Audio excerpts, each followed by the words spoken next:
Olá, seja muito bem-vindo ao Sã Doutrina. O Sã Doutrina é o programa da Igreja Presbiteriana de Pinheiros que oferece a você gratuitamente um curso básico de Teologia Reformada. Esse é o nosso 55º programa Sã Doutrina e nós estamos estudando o grande tema de Cristologia. E dentro do tema Cristologia, dentro desse grande assunto, nós estamos estudando mais especificamente os ofícios do Senhor Jesus Cristo. Nós já estudamos, há 2 programas atrás, o ofício profético.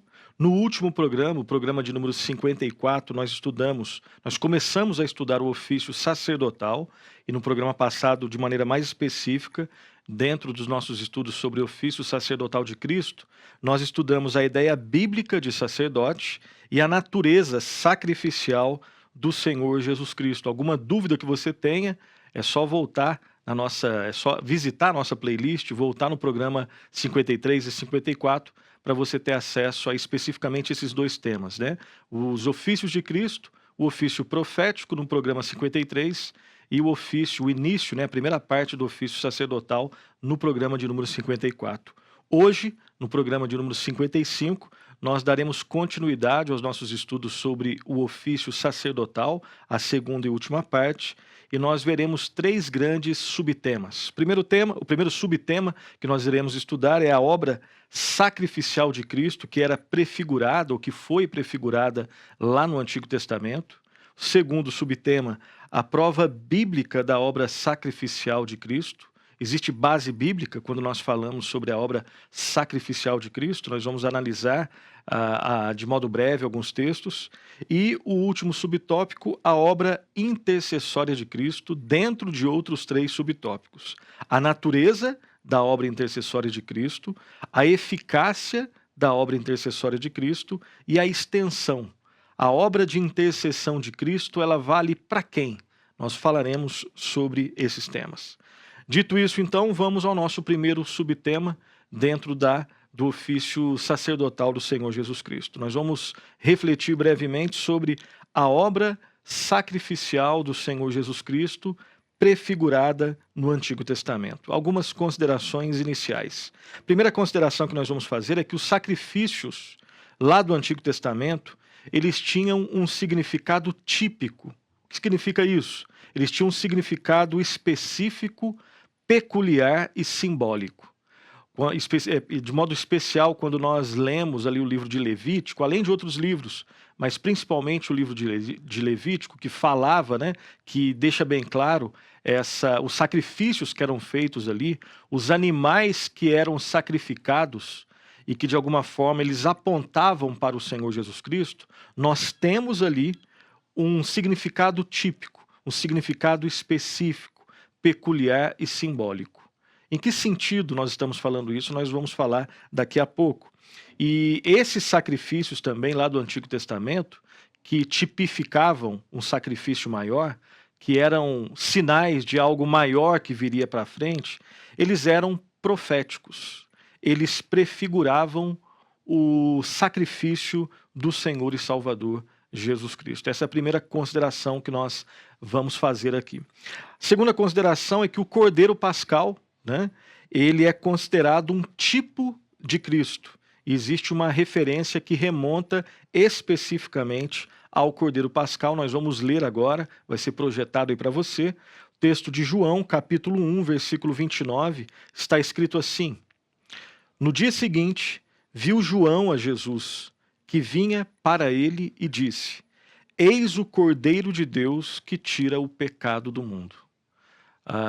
Nós não teremos tempo, né? Nosso objetivo aqui é estudar todos os assuntos que envolvem, né, que circundam ali a realidade do Cordeiro Pascal, mas quem, de alguma forma, tivesse fé, quem celebrasse, né, a festa ali onde o Cordeiro Pascal estava presente, ele era sinalizado com a salvação.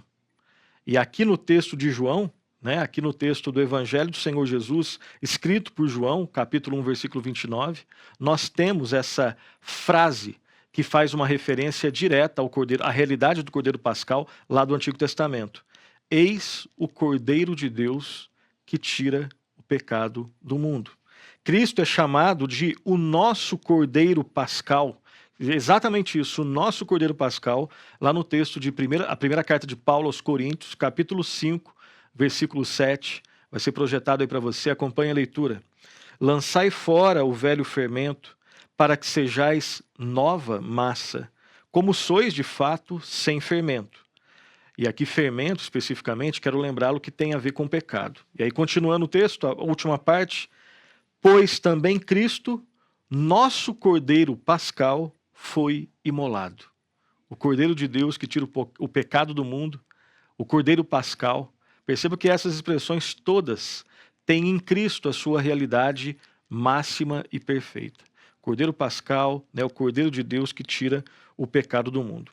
Existem também declarações claras e expressas de que os sacrifícios lá do Antigo Testamento, os sacrifícios veterotestamentários, eles prefiguravam a pessoa de Cristo e também prefiguravam, ou seja, era uma figura anterior, mas que apontava para não somente a pessoa de Cristo, mas também a obra insuperável, única e perfeita do Senhor Jesus Cristo. Nós vamos ler alguns textos, vão ser projetados aí para vocês.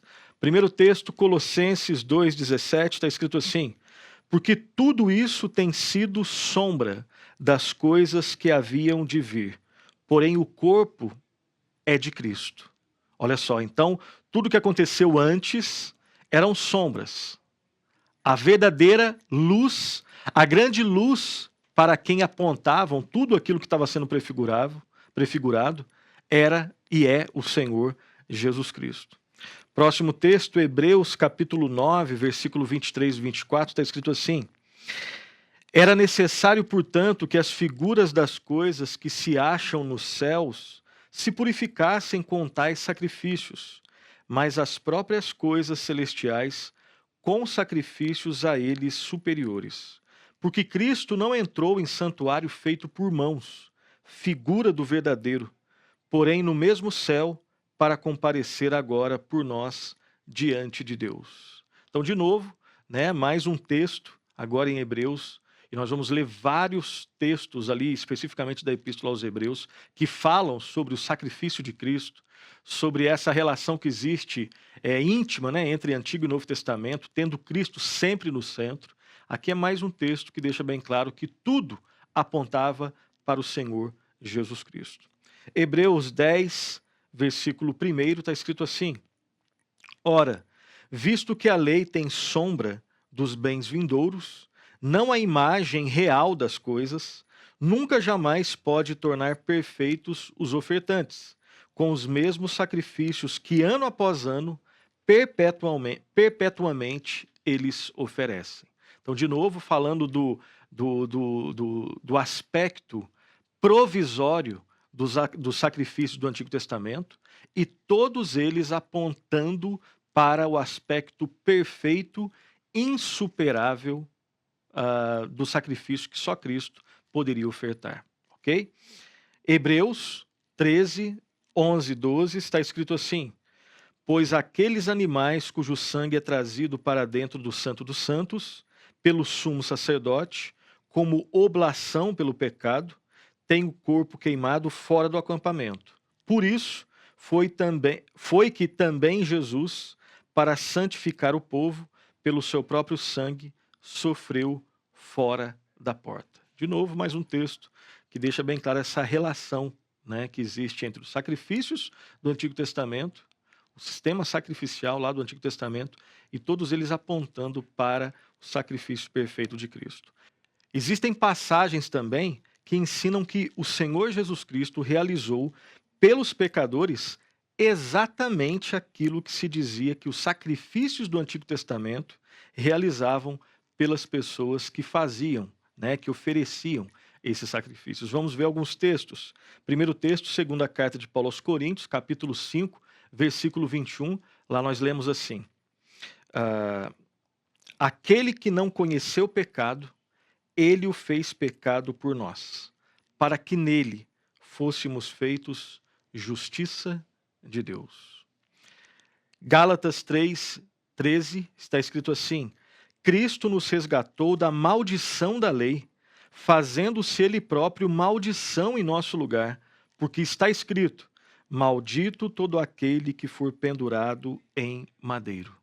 Né? Cristo sofrendo em lugar daqueles que ele iria salvar. Primeira carta, né, ou primeira epístola de João, capítulo 1, versículo 7, está escrito assim: Se, porém, andarmos na luz, como ele está na luz, mantemos comunhão uns com os outros. E o sangue de Jesus, seu Filho, nos purifica de todo pecado.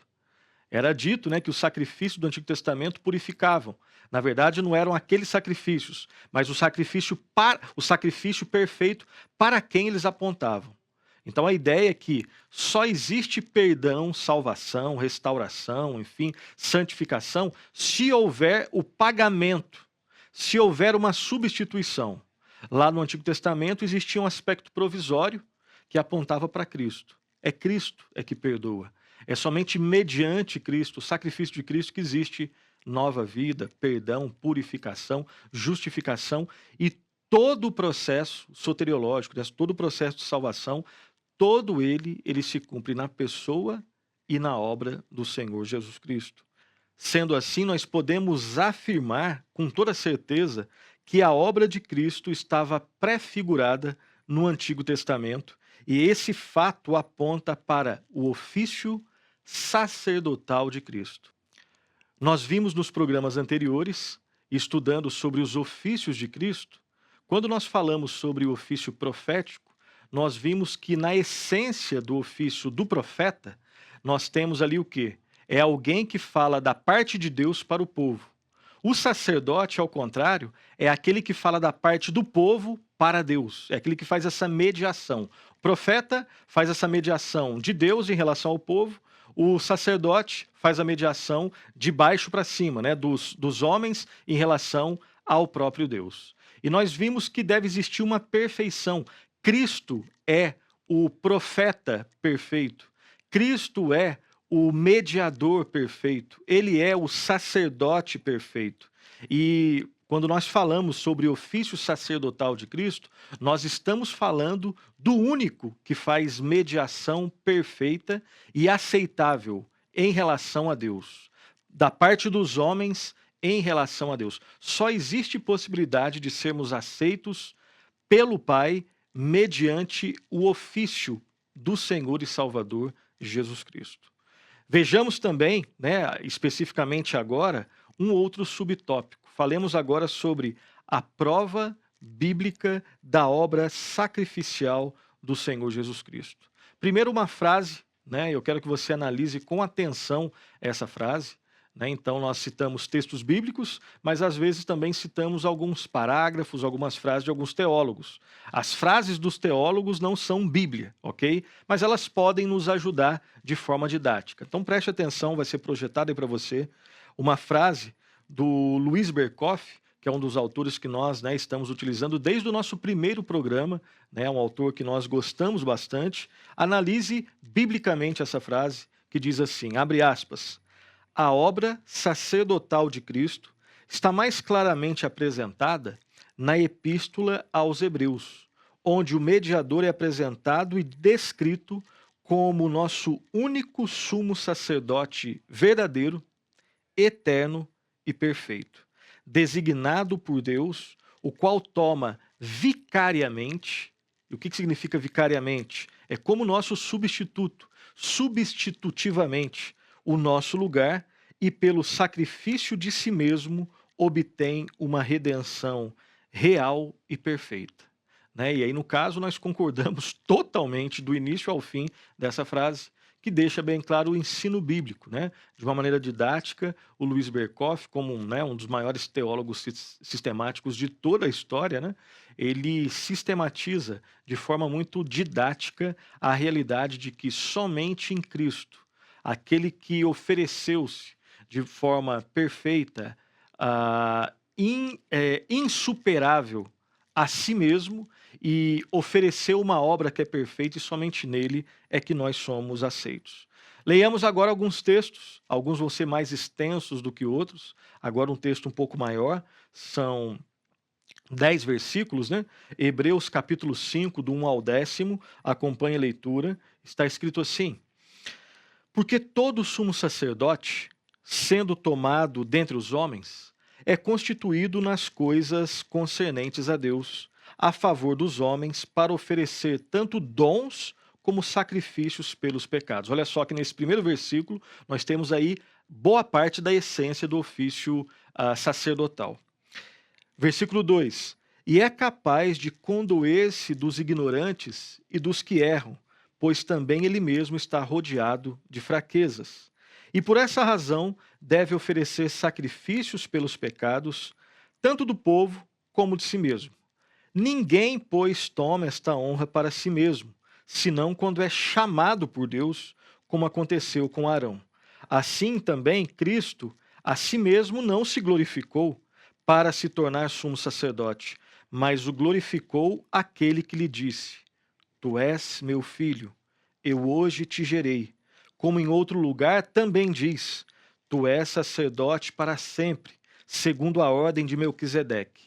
Ele, Jesus, nos dias da sua carne, tendo oferecido como forte clamor e lágrimas, orações e súplicas, a quem o podia livrar da morte, e tendo sido ouvido por causa da sua piedade, embora sendo filho, aprendeu pela obediência pelas coisas que sofreu, e tendo sido aperfeiçoado, tornou-se o autor da salvação eterna para todos os que lhe obedecem.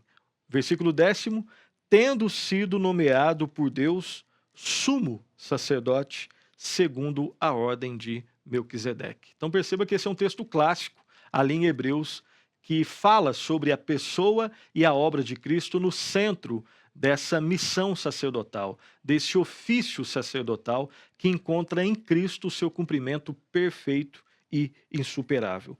Um outro texto, também mais ou menos com a mesma extensão, ali em Hebreus capítulo 7, do 17 ao 28, está escrito assim: Porquanto se testifica, tu és sacerdote para sempre, segundo a ordem de Melquisedeque.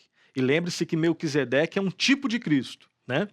Portanto, por um lado, se revoga a anterior ordenança por causa da sua fraqueza e inutilidade, pois a lei nunca aperfeiçoou coisa alguma. E por outro lado, se introduz esperança superior, pela qual nos chegamos a Deus. E visto que não é sem prestar juramento, porque aqueles sem juramento são feitos sacerdotes, mas este com juramento por aquele que lhe disse: O Senhor jurou e não se arrependerá. Tu és sacerdote para sempre. Por isso mesmo Jesus se tem tornado fiador de superior aliança. Ora, aqueles são feitos sacerdotes em maior número, porque são impedidos pela morte de continuar. Este, no entanto, porque continua para sempre, tem o seu sacerdócio imutável. Aqui deixa muito claro, né, a superioridade e o fato de que Cristo é insuperável. Todos os aspectos sacerdotais apontam para o Senhor Jesus Cristo, e esse versículo deixa muito claro. O versículo 24, né? O período que termina no versículo 24 deixa isso muito claro. Continuando a leitura no versículo 25.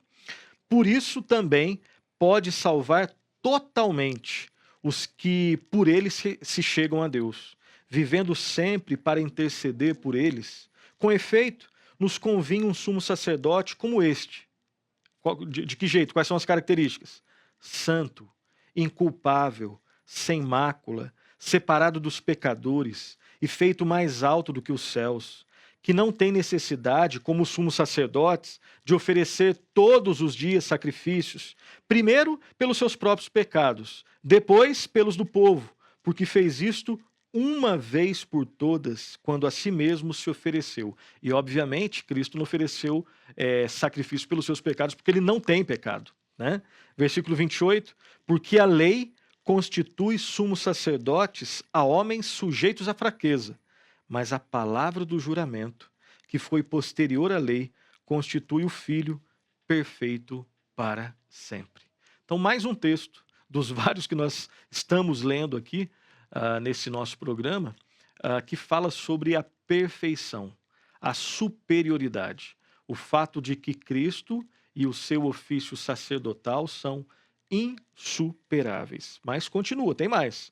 Hebreus 9, do 11 a 15, está escrito assim: Quando, porém, veio Cristo como sumo sacerdote dos bens já realizados, mediante o maior e mais perfeito tabernáculo, não feito por mãos, quer dizer, não desta criação, não por meio de sangue de bodes e de bezerros, mas pelo seu próprio sangue, entrou no Santo dos Santos, uma vez por todas, tendo obtido eterna redenção. Portanto, se o sangue de bodes e de touros e a cinza de uma novilha, aspergidos sobre os contaminados, os santificam, quanto à purificação da carne, muito mais o sangue de Cristo, que pelo Espírito Eterno, a si mesmo se ofereceu sem mácula a Deus, purificará a nossa consciência de obras mortas para servirmos ao Deus vivo. Por isso mesmo, ele é o mediador da nova aliança, a fim de que, intervindo a morte para a remissão das transgressões que havia sobre a primeira aliança, recebam a promessa da eterna herança àqueles que têm sido chamados. A mesma ideia, com outras palavras, com uma outra conotação, mas falando sobre a superioridade do ofício sacerdotal que encontra-se no Senhor Jesus Cristo. Hebreus 9, versículo 24, 28 ao 28, está escrito assim: porque Cristo não entrou em santuário feito por mãos, figura do verdadeiro, porém no mesmo céu, para comparecer agora por nós diante de Deus, nem ainda para se oferecer a si mesmo muitas vezes, como sumo sacerdote, cada ano entra do Santo dos Santos com sangue alheio. Ora, neste caso, seria necessário que ele tivesse sofrido muitas vezes desde a fundação do mundo. Agora, porém, ao se cumprirem os tempos, se manifestou uma vez por todas para aniquilar pelo sacrifício de si mesmo o pecado. E assim como aos homens está ordenado morrerem uma vez, vindo depois disto o juízo, assim também Cristo, tendo se oferecido uma vez para sempre para tirar os pecados de muitos, aparecerá segunda vez sem pecado aos que o aguardam para a salvação. Aqui um outro aspecto que já estava presente nos outros textos e nós não comentamos, né? O fato de que o sacrifício de Cristo é de uma vez por todas. É a irrepetibilidade do sacrifício de Cristo. É irrepetível, é de uma vez só. Não precisa de uma segunda vez. Não precisa ser complementado. Não precisa ser repetido. Cristo se ofereceu uma vez, a sua obra na cruz é irrepetível, irreparável, insofismável. Ela é perfeita. Só existe salvação mediante a passagem pela obra do Senhor Jesus Cristo.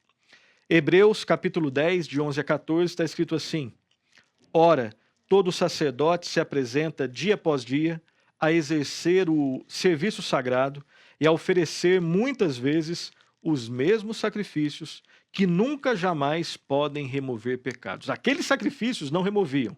Era para quem eles estavam apontando, ok? Tudo passa por Cristo. Versículo 12. Jesus, porém, tendo oferecido para sempre um único sacrifício pelos pecados, assentou-se à destra de Deus, aguardando daí em diante até que os seus inimigos sejam postos por estrado dos seus pés, porque com uma única oferta aperfeiçoou para sempre quantos estão sendo santificados. Uma oferta, um sacrifício perfeito, não precisa ser complementado, suficiente, totalmente necessário e totalmente suficiente. Hebreus 10, 19 a 22, são muitas leituras em Hebreus, né? Hebreus 10, 19 a 22, tendo, pois, irmãos, intrepidez para entrar no Santo dos Santos, pelo sangue de Jesus, pelo novo e vivo caminho que ele nos consagrou pelo véu, isto é, pela sua carne. E tendo grande sacerdote sobre a casa de Deus, aproximemo-nos com sincero coração, em plena certeza de fé, tendo o coração purificado de má consciência e lavado o corpo com água pura, né? Esse ensino de que nós devemos nos achegar diante do Pai somente na presença do Senhor Jesus Cristo. E mais um texto, o último aqui desse momento, Hebreus 12, 24, está escrito assim: e a Jesus, o mediador da nova aliança, e ao sangue da aspersão, que fala coisas superiores ao que fala o próprio Abel. De novo, né, a superioridade de Cristo do seu sacrifício. Aqui uma observação. Embora, né, nós leiamos aqui a maioria dos textos lá em Hebreus, né, embora seja somente na epístola aos Hebreus que Cristo é chamado claramente de sacerdote, a sua obra sacerdotal é ensinada em outros livros. Nós já vimos no programa anterior, né? Ela é apresentada nas epístolas paulinas, nos escritos de João e na primeira epístola de Pedro. Nós não vamos fazer novamente a leitura. Você tendo dúvidas, é só voltar no programa anterior, onde nós fizemos.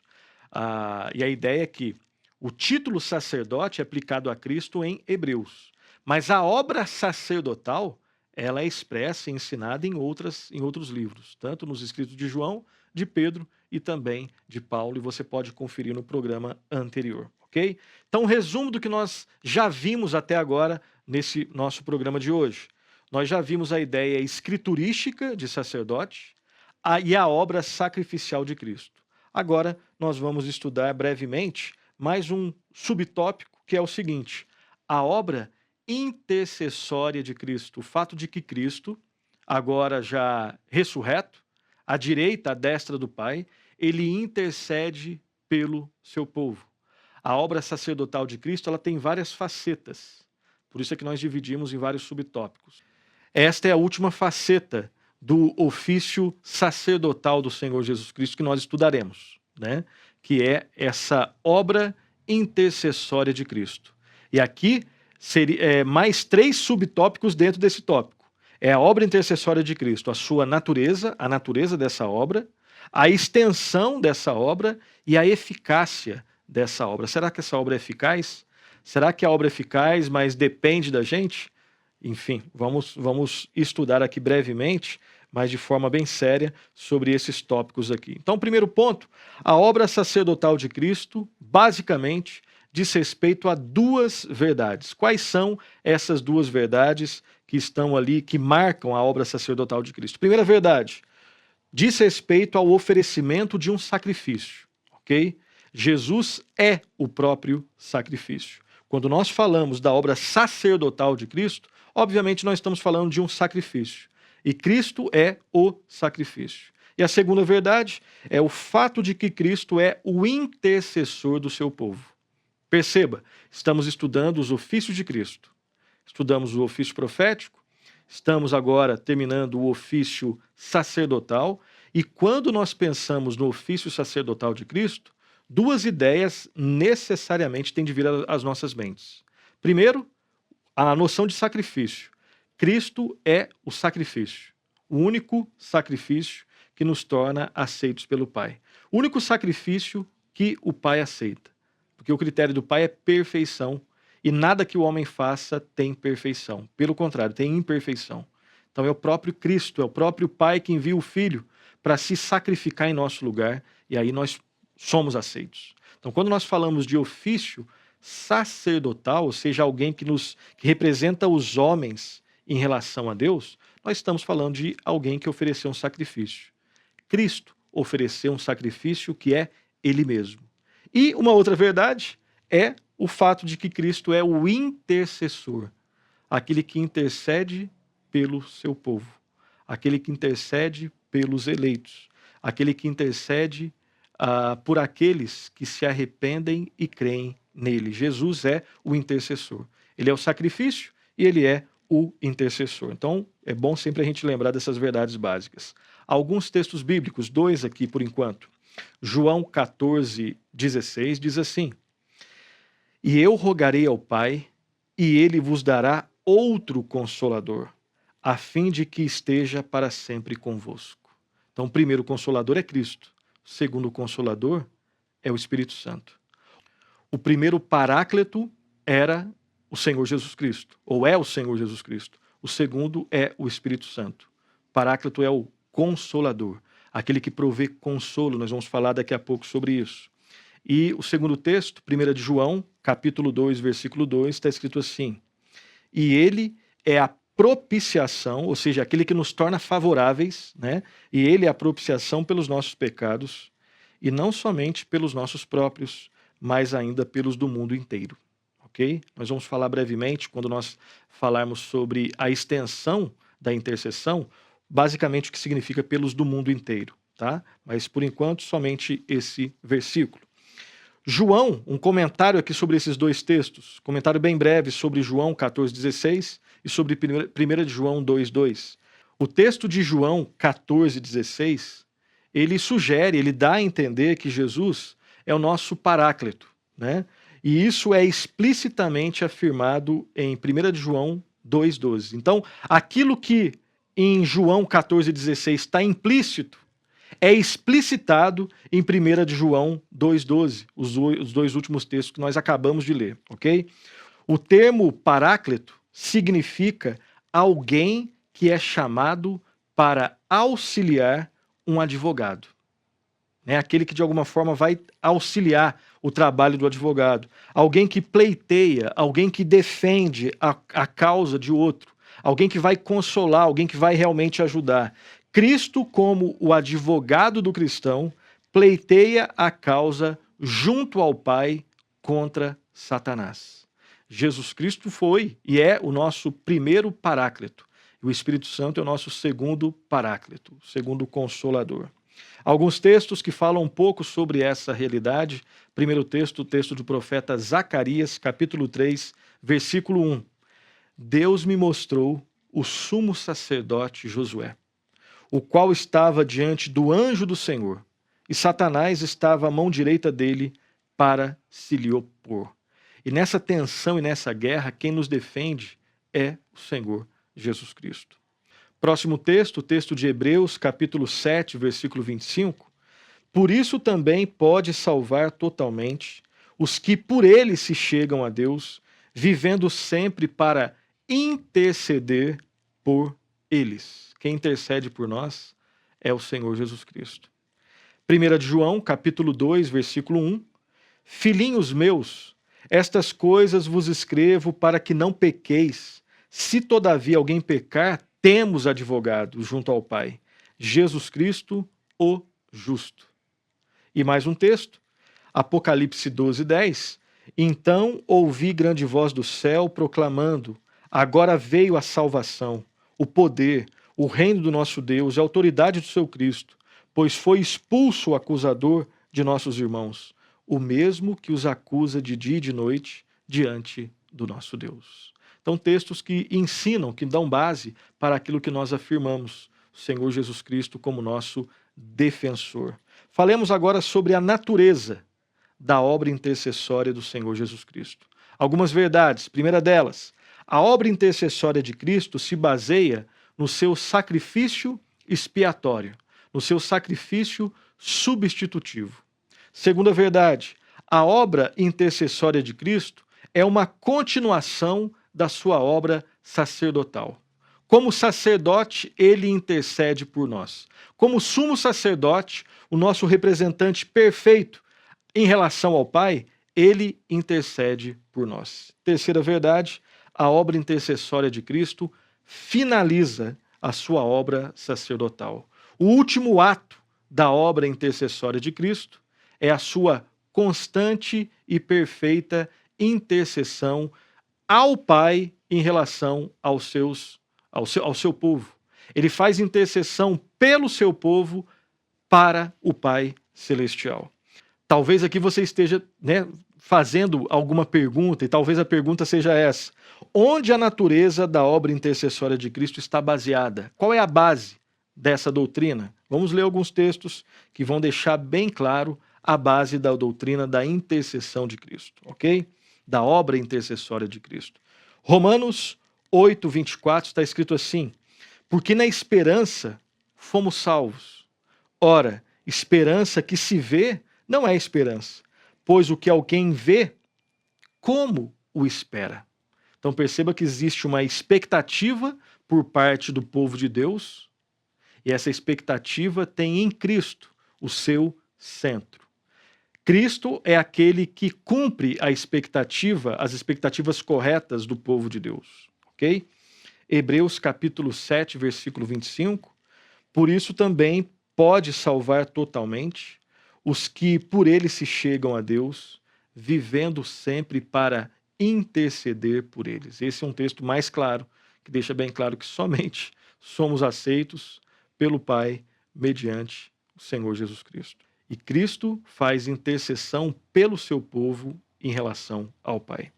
Próximo texto, Hebreus 9, 24, está escrito assim: porque Cristo não entrou em santuário feito por mãos, figura do verdadeiro, porém no mesmo céu, para comparecer agora por nós diante de Deus. Mais um texto que deixa bem claro a intercessão, a mediação que Cristo faz diante de Deus a favor do seu povo.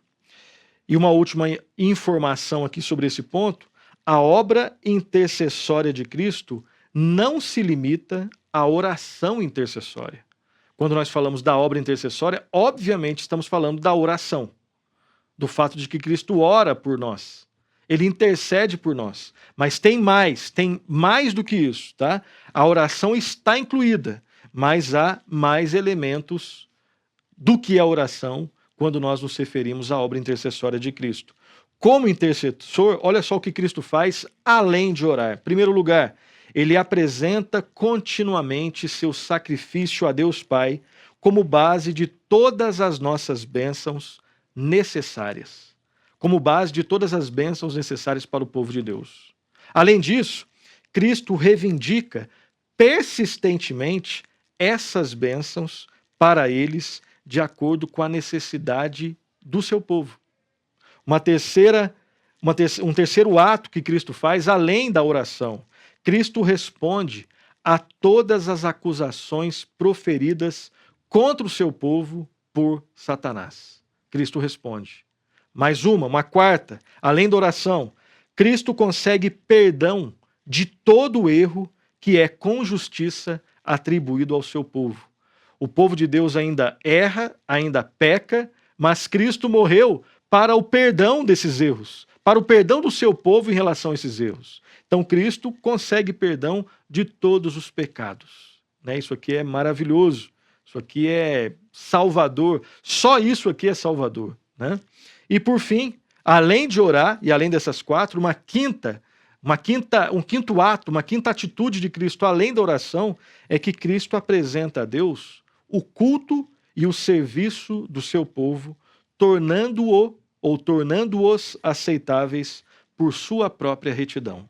O culto que nós oferecemos, o culto particular e o culto público que nós oferecemos a Deus, ele é aceito somente por causa da perfeição de Cristo. Os nossos louvores são imperfeitos, a pregação é imperfeita, o ensino é imperfeito, as nossas orações são imperfeitas. Então, como tudo isso é aceito por Deus? É porque Cristo intercede. E na perfeição de Cristo, o Pai perfeito nos aceita, mesmo sendo imperfeitos. Olha só que riqueza da obra intercessória de Cristo. Falemos também não somente da realidade da intercessão, falemos não somente da base bíblica da intercessão, falemos da extensão. Até onde vai a extensão da obra intercessória de Cristo? E será que essa obra é eficaz? Falemos então sobre esses dois últimos tópicos para fecharmos o nosso programa de hoje. A extensão e a eficácia da intercessão de Cristo. Em primeiro lugar, sobre a extensão da intercessão de Cristo, devemos lembrar que Cristo intercede por todos aqueles por quem ele fez expiação. Só por eles. Vou repetir mais devagar. Cristo intercede por todos aqueles por quem ele fez expiação, e só por eles. E só Deus sabe quem são eles. E se você quer fazer parte disso, é ouvir o Evangelho, se arrepender e crer no Senhor Jesus Cristo. Ok? Essa verdade, ela pode ser deduzida, inferida, considerando o caráter definido da expiação. E a expiação, ela é definida. Deus tem um povo. E Cristo, quando vai à cruz, ele vai morrer por esse povo. E também a partir de passagens como. E nós vamos ler algumas passagens. Romanos 8, 29. Porquanto aos que de antemão conheceu, também os predestinou para serem conformes à imagem de seu Filho, a fim de que ele seja o primogênito entre muitos irmãos. Então perceba aqui, aos que de antemão conheceu. E conhecer aqui não é só saber, conhecer aqui é amar intimamente, ok? Isso aqui não tem nenhuma base para a doutrina da presciência como sendo a causa da predestinação. Absolutamente nada a ver. Aqui conhecer não é só saber. Deus é óbvio que ele sabe de tudo. Aqui é conhecer de amar antecipadamente. E esses que ele conheceu, ele os predestinou. Tá? Romanos 8, 33 e 34 está escrito assim: quem intentará acusação contra os eleitos de Deus? É Deus quem os justifica. Quem os condenará? É Cristo quem morreu, ou antes quem ressuscitou, o qual está à direita de Deus e também intercede por nós. Ou seja, Cristo intercede pelo seu povo. Quem faz parte do seu povo? Aqueles que ouvem o evangelho, aqueles que se arrependem e creem no Senhor Jesus Cristo. Ok? Outro texto, Hebreus 7, 25. Por isso também pode salvar totalmente os que por ele se chegam a Deus, vivendo sempre para interceder por eles, aqueles que creem em Deus, aqueles que mesmo não tendo as Escrituras, como nós temos hoje, de alguma forma, creem no Senhor Jesus, creem em Deus. Aqueles que mesmo não tendo ouvido toda a revelação, em vários momentos da história, em vários lugares do mundo, dos lugares mais conhecidos ou menos conhecidos, eles se arrependem e creem em Deus a partir da revelação que eles têm, ok? E o último texto, João 17, 9, é por eles, preste atenção, João 17, 9, palavras de Cristo. É por eles que eu rogo. Não rogo pelo mundo, mas por aqueles que me deste, porque são teus. Mais claro do que isso, creio que é impossível. Devemos ter cuidado em observar que Cristo não intercede apenas pelos crentes. Isso aqui é muito importante. Cristo não intercede apenas pelos cristãos e pelos crentes, mas por todos os eleitos, quer sejam crentes ou ainda sejam incrédulos. Ou seja, mesmo uma pessoa que hoje ainda não crê em Cristo, se ela for uma eleita, ela vai ser alvo, obviamente, da intercessão do Senhor Jesus Cristo. E alguém pode achar que esse tipo de discurso, que não é discurso que nós estamos inventando, nós estamos lendo textos bíblicos, seja um discurso que, de alguma forma, deixa a gente um pouco mais tímido para fazer missão. É pelo contrário. Se existe uma mola propulsora para fazer missão, são esses tipos de textos. Porque nós temos a certeza que quem manda na missão é Deus, quem converte é Deus, cabe a nós pregar o evangelho e Deus tem os seus eleitos. E não cabe a mim nem a você descobrir quem são os eleitos. Cabe pegar o evangelho, sabendo que Deus tem eleitos no mundo todo. Deus é que vai fazer a sua obra, e sua obra é muito mais perfeita, obviamente, do que a nossa obra, que não tem de perfeição coisa nenhuma. Percebam então que a doutrina, ou as doutrinas da eleição e da predestinação bem compreendidas, longe de inibirem ou de alguma forma produzir algum tipo de inibição em relação ao exercício da missão, pelo contrário, é a mola propulsora, são as molas propulsoras para a atividade missionária correta. Porque cabe ao homem obedecer à ordem de Cristo, ide fazer discípulos de todas as nações, batizando-os em nome do Pai, do Filho e do Espírito Santo, e ensinando-os a guardar todas as coisas que vos tenho ensinado. E eis que estou convosco todos os dias até a consumação dos séculos. O que cabe ao povo de Deus é proclamar o Evangelho. Os resultados da pregação do Evangelho, eles estão nas mãos de Deus. O que Deus garante é que Ele tem eleitos em todos os povos, todas as línguas, todas as nações, todos os lugares, todos os tempos. Nós devemos pregar, testemunhar. Ele é que vai converter e despertar aqueles que são os seus. Ok? Continuando então, chegando ao final, João 17, 20 está escrito assim: não rogo somente por estes, mas também por aqueles que vierem a crer em mim. Olha só, isso aqui é muito interessante, por intermédio da sua palavra.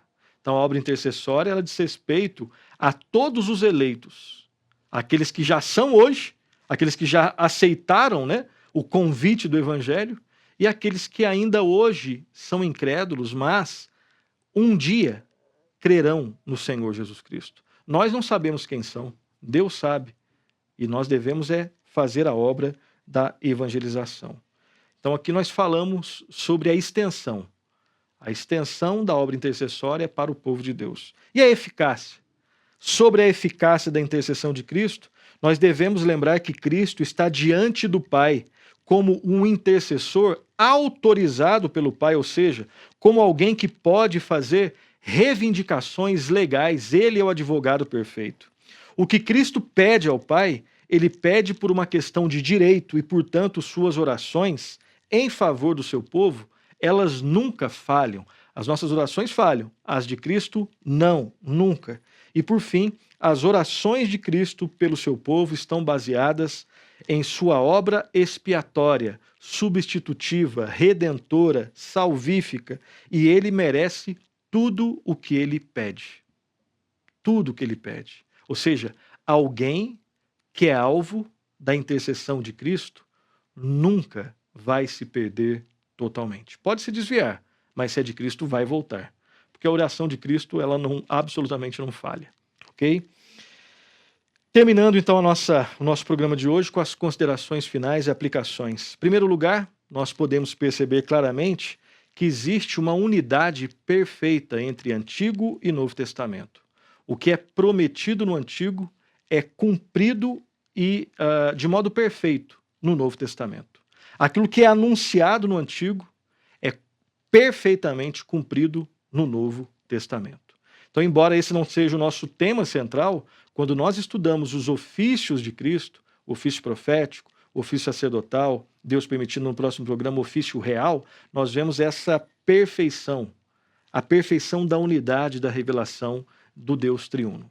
Segunda aplicação e consideração, Jesus Cristo, ele é o centro das Escrituras e faz toda a diferença quando lemos o Antigo Testamento à luz do Novo Testamento, sabendo que em Cristo, na pessoa de Cristo e na obra de Cristo, as profecias, as histórias e os sacrifícios apontam todos para a pessoa e a obra do Senhor Jesus Cristo. Uma terceira consideração é que a obra sacrificial de Cristo é perfeita e é a única obra que promove perdão, purificação e redenção para pecadores arrependidos e que creem em Cristo e em sua obra. Ou seja, isso aqui é totalmente para a nossa vida. Quer nós não sejamos cristãos, quer nós sejamos cristãos. Nós precisamos de Cristo e do Evangelho todos os dias da nossa vida. Todos os dias. Porque é somente em Cristo é que nós somos perdoados e aceitos pelo Pai.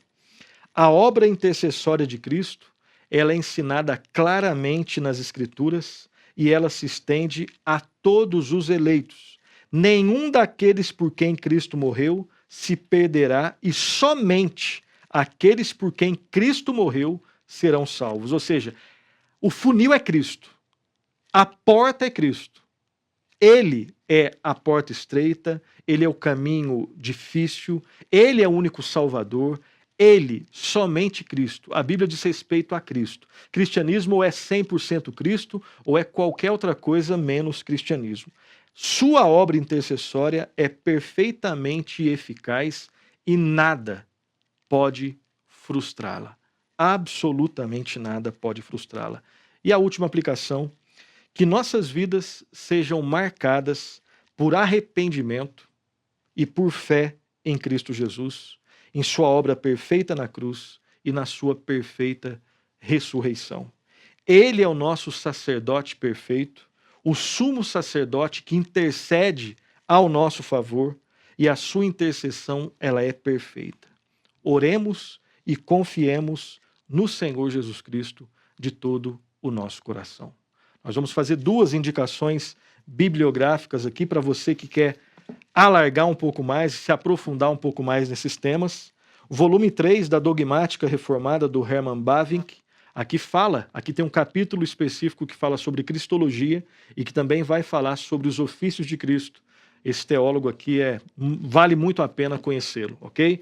Dogmática Reformada do Herman Bavinck e também nessa teologia sistemática do Michael Horton, Doutrinas da Fé Cristã, uma teologia sistemática para os peregrinos do caminho, e aqui do caminho, né, do caminho com C maiúsculo, né, do Senhor Jesus Cristo, os peregrinos que seguem o Senhor Jesus.